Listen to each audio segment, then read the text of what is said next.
మాత్రం ఆలస్యం చేయకుండా స్టిచ్చింగ్ చూడబోతున్నామనమాట. ఏదైతే లైనింగ్ పీసెస్ మనం కట్ చేసుకున్నామో వాటిని మెయిన్ ఫ్యాబ్రిక్ మీద పెట్టుకొని ఇలా 2 కలిపి కుట్టేసుకున్నాననమాట. చూడండి. లైనింగ్ పీసెస్ యూజ్ చేసుకొని మెయిన్ ఫ్యాబ్రిక్‌ని కూడా ఇట్లా కట్ చేసుకొని 2 కలిపి కుట్టేసేసుకున్నాననమాట. ఇప్పుడు ఫ్రంట్ తీసుకొని చెప్పాను కదా! కట్ చేసుకుంటున్నప్పుడు నొక్కులు పెట్టుకోవాలి అని చెప్పేసి ఇందుకోసమే అనమాట. మనం ఎక్కడైతే నొక్కులు పెట్టుకున్నామో అది ఇది లెఫ్ట్ సైడ్‌ని ఇంకా రైట్ సైడ్ రెండిటి నొక్కులు ఎట్లా పెట్టుకున్నామో ఆ 2 ఇట్లా మ్యాచ్ అయ్యేలాగా పెట్టుకొని మనం పిన్స్ అరేంజ్ చేసుకోవాలనమాట. పిన్స్ అరేంజ్ చేసుకోకుండా డైరెక్ట్‌గా కూడా కుట్టేసుకోవచ్చు. చాలామంది ఇలానే చేస్తూ ఉంటారనమాట. కానీ పిన్స్ అరేంజ్ చేసుకోవడం వల్ల వచ్చే ఫినిషింగ్ చాలా బావుంటుంది. బొటిక్ ఫినిషింగ్ వస్తుందనమాట. ఏదైనా గార్మెంట్‌ని మనం ఏదోలాగా కుట్టేయొచ్చు యాక్చువల్‌గా. కానీ మనం ఎంత నీట్‌గా కుడుతున్నామో అనేది మన టాలెంట్ అనమాట. సో, ఎక్కడైతే పిన్స్ పెట్టుకోవడం అవసరమో నేనక్కడ ఖచ్చితంగా పిన్స్ అరేంజ్ చేసుకుంటూ నీట్‌గానే కుట్టుకుంటాననమాట. మీకు కూడా నేను అదే సజెస్ట్ చేస్తున్నాను. ఇలా పిన్స్ అరేంజ్ చేసుకుంటూ కుట్టుకోవడం వల్లేంటంటే, మన ఫ్యాబ్రిక్‌ని లాగకుండా అరేంజ్ చేసుకున్న ప్రకారం కరెక్ట్‌గా కుట్టేసుకుంటామనమాట. అదే విధంగా ఇక్కడ ఈ ప్రిన్స్ కట్‌ని దీన్ని ఇట్లా ఈ 2 పీసెస్‌ని ఇట్లా నీట్‌గా కలిపి కుట్టేసుకోవాలి. కుడుతున్నప్పుడు పైన ఉంది కదా! ఈ చిన్న పీస్ దీన్ని లాగకుండా నిదానంగా అరేంజ్ చేసుకుంటూ మాత్రమే కుట్టాలి. ఒకవేళ లాగి కుడితే మాత్రం మీ ఫినిషింగ్ ఇంకా మీ ఫిట్టింగ్ అంతా పోతుంది. గుర్తుంచుకోండి. చూసారా?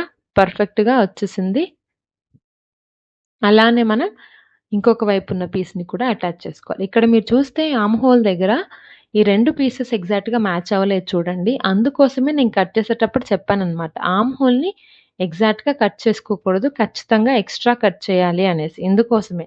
ఈ 2 పీసెస్‌ని కలుపుతున్నప్పుడు ప్రిన్స్ కట్‌లో ఏమవుతుందంటే ఖచ్చితంగా ఎగుడు దిగుడు అవుతుంది.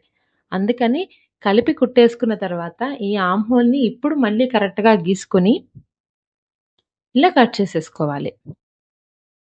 ఈ టిప్ మాత్రం అస్సలు మిస్ అవ్వకుండా చేయాలండి. అప్పుడే మనకి కరెక్ట్‌గా వస్తుందనమాట. చూసారా? ఎంత చక్కగా వచ్చిందో. అదే విధంగా బకరం యూజ్ చేసి నేను నెక్ పీసెస్ రెడీ చేసుకున్నాను. ఈ నెక్ పీసెస్‌ని ఇట్లా మన మెయిన్ ఫ్యాబ్రిక్ మీద 2 ఎదురెదురుగా ఉండేలాగా పెట్టుకొని, ఇక్కడ కూడా నేను ముందు పిన్స్ అరేంజ్ చేసుకుంటాను. అరేంజ్ చేసుకొని ఆ ప్రకారం కుట్టేసుకోవాలనమాట. నెక్ పీస్ కుడుతున్నప్పుడు లేదా అరేంజ్ చేస్తున్నప్పుడు ఎప్పుడైనా మధ్య నుంచి స్టార్ట్ చేసుకొని చేసుకోవాలి. ఇలా మధ్య నుంచి స్టార్ట్ చేసుకొని ఇటువైపు మనం పిన్స్ అరేంజ్ చేసేసుకొని, ఏ విధంగా అయితే పిన్స్ అరేంజ్ చేసుకున్నామో హాఫ్ ఇంచ్ లేదా పావించ్ మార్జిన్‌తో ఇట్లా కుట్టేసుకోవాలి.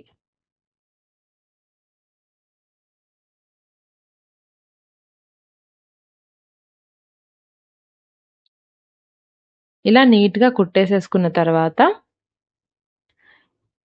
ఎక్స్‌ట్రా పీసెస్‌ని కట్ చేసేసుకొని చిన్న చిన్న నొక్కులు పెట్టుకోవాలనమాట. ఇలా చిన్న చిన్న నొక్కులు పెట్టుకోవడం వల్ల ఏంటంటే, తిప్పి కుడుతున్నప్పుడు మనకి ఈజీగా ఉంటుంది. ఫినిషింగ్ మంచిగా ఉంటుందనమాట. ఇట్లా చిన్న చిన్న నొక్కులు పెట్టుకోవాలి. ఈ నొక్కులు పెట్టుకునేటప్పుడు కుట్టు మాత్రం కట్ అవ్వకుండా జాగ్రత్తగా చూసుకోండి.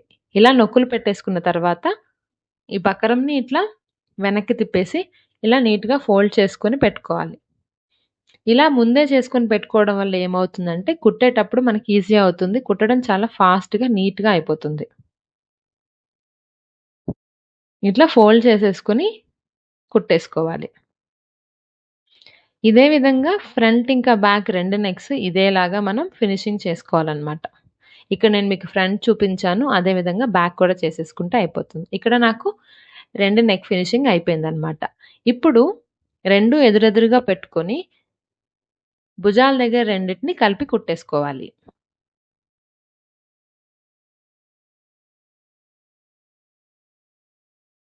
ఇట్లా ఒక హాఫ్ ఇంచ్ మార్జిన్ పెట్టుకొని భుజాల దగ్గర ఇట్లా 2 కలిపి కుట్టేసుకోవాలనమాట.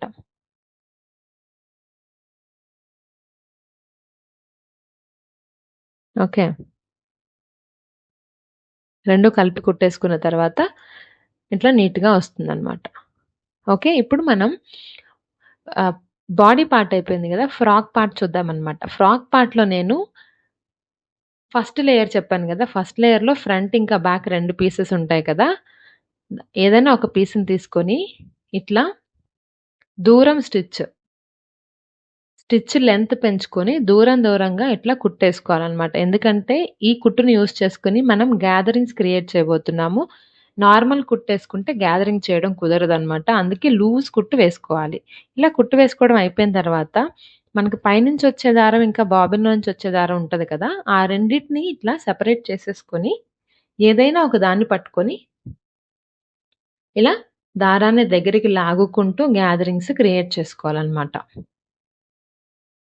ఇలా లాగుతూ క్రియేట్ చేసుకోవాలి. ఇదే విధంగా ఫ్రంట్ ఇంకా బ్యాక్ రెండిటికి ఇలాగే చేయాలనమాట. నేను మీకు ఒక లేయర్ చేసి చూపిస్తాను. ఇట్లా నీట్‌గా గ్యాదరింగ్స్ చేసుకోవాలి. ఎంతవరకు లాగాలి లేదా ఎంతవరకు గ్యాదరింగ్స్ చేసుకోవాలి అంటే, ఇక్కడ చూసారా నేను గ్యాదరింగ్స్ చేయడం అయిపోయింది. అయిపోయిన వెంటనే నేను ఇట్లా పైన ఫ్రాక్ పార్ట్ ఉంది కదా! నడుము దగ్గర కరెక్ట్‌గా సరిపోతుందా లేదా ఇట్లా చూసుకుంటున్నాను అనమాట. సో, ఇంతవరకు మనం గ్యాదరింగ్ చేసుకోవాలి. సో, ఇప్పుడు మెయిన్ ఫ్యాబ్రిక్ గ్యాదరింగ్ అయిపోయిన తర్వాత లైనింగ్ నేను మీకు హాఫ్ సర్కిల్ కట్ చేసి చూపించాను. లైనింగ్‌ని, మెయిన్ ఫ్యాబ్రిక్‌ని ఇట్లా కలిపి నడుము దగ్గర అటాచ్ చేసేసుకోవాలి. ఎప్పుడైనా సరే ఇట్లాంటి గ్యాదరింగ్ ఫ్రాక్ కుడుతున్నప్పుడు లైనింగ్ హాఫ్ సర్కిల్ తీసుకోవడమే మంచిది. ఎందుకంటే మెయిన్ ఫ్యాబ్రిక్ గ్యాదరింగ్ చేసి లైనింగ్ కూడా గ్యాదరింగ్స్ చేస్తే పొట్ట దగ్గర లేదా నడుము దగ్గర ఇంత లావుగా కనిపిస్తుందనమాట. అస్సలు బాగోదు. అందుకే హాఫ్ సర్కిల్ చేసుకోవాలి ఇట్లా. లైనింగ్ కటింగ్ ఎప్పుడైనా హాఫ్ సర్కిలే చేయాలి. గ్యాదరింగ్స్ అస్సలు చేయకూడదు. ఈ విషయాన్ని గుర్తుపెట్టుకోండి. అందుకే నేను మళ్ళీ చెప్తున్నాను. చూసారా ఎంత చక్కగా వచ్చిందో? ఇదే విధంగా ఫ్రంట్ ఇంకా బ్యాక్ ప్యానెల్స్ 2 నేను రెడీ చేసేసుకొని ఓవర్‌లాక్ చేసేసుకున్నాననమాట. ఇప్పుడు సెకండ్ లేయర్ ఉంది కదా! అది చిన్న లేయర్. దాన్ని కూడా సేమ్ ఇలానే తీసుకొని ఇలా నీట్‌గా గ్యాదరింగ్స్ చేసుకోవాలనమాట. ఇది ఎంతవరకు గ్యాదరింగ్ చేసుకోవాలి అంటే, మన ఫస్ట్ లేయర్ ఉంది కదా! దానంతా వచ్చేలాగా గ్యాదరింగ్ చేసేసుకోవాలి. ఇప్పుడు ఈ సెకండ్ లేయర్ ఏదైతే ఈ చిన్న లేయర్ ఉందో దాన్ని నేను ఈ ఫస్ట్ లేయర్‌కి అటాచ్ చేసేస్తాను. ఓకే. ఏ విధంగా అయితే ఇందాక అటాచ్ చేసుకున్నామో లైనింగ్ ఇంకా మెయిన్ ఫ్యాబ్రిక్ అలానే ఇక్కడ కూడా గ్యాదరింగ్స్ నీట్‌గా అరేంజ్ చేసుకుంటూ ఒక దగ్గర ఎక్కువ, ఒక దగ్గర తక్కువ లేకుండా పర్ఫెక్ట్‌గా ఉండేలాగా ప్రాపర్‌గా డిస్ట్రిబ్యూట్ చేసుకుంటూ మొత్తం అంతా యూనిఫార్మ్‌గా ఉండేలాగా చూసుకుంటూ ఇట్లా సెకండ్ లేయర్‌ని ఫస్ట్ లేయర్‌కి అటాచ్ చేసుకోవాలనమాట. ఫ్రంట్ ఇంకా బ్యాక్ ఇలానే చేసుకోవాలి.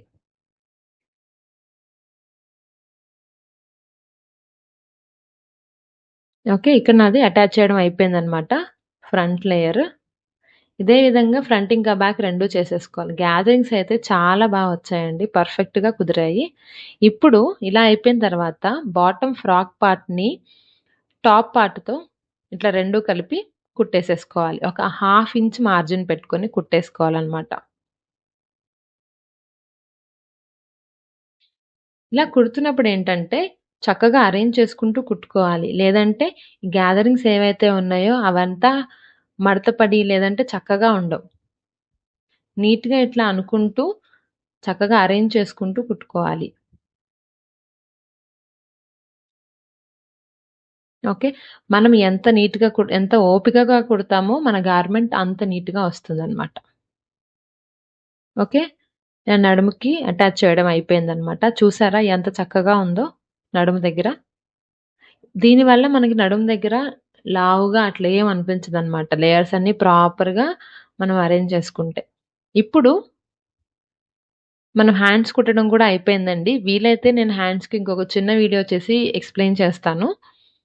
జస్ట్ మనం సైడ్ కుట్లేసేసుకుంటే మన ఫ్రాక్ కుట్టడం అయిపోయినట్టే అండి. ఈ ఫ్రాక్ కుట్టడం చాలా అంటే చాలా ఈజీ.